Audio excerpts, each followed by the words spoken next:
Makoys, nagluto tayo ngayon ng tinola. Tapos yan, nakakuha tayo ng papaya na medyo maniba. Kaya solid yung sabaw na ito, Makoys. Manamis-namis. Dito tayo sa Makoys. Harap. Tapos ito, sabaw din, Makoys. Tapos syempre, matik yan. Meron tayong siling pampapogi dito, tsaka kalamansi patis. Tayo dyan.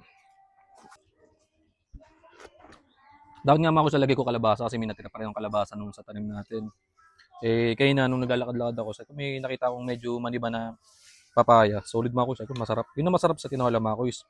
Yung maglagay ka ng prutas sa pagkain. Solid yun. Yan. Tapos lagay tayo ng sili, Makoys. Sili pampapogi, Makoys.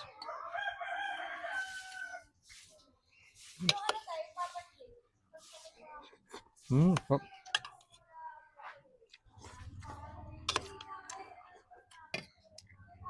Papaya.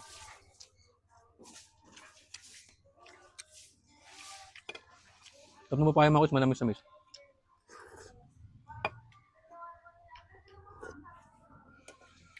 Malunggay, Makoys. Oh.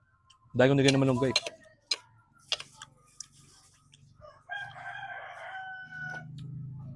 Masarap din, Makoys, pag sa tinola yung maglalagay ka ng tanglad. Ano ko rin. Dito wala kasing tanglad dito na ano sa amin. Bihirang tanglad dito.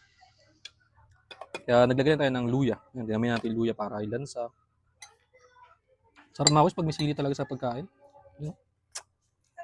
Kung wala talagang sili, Makoys, wala.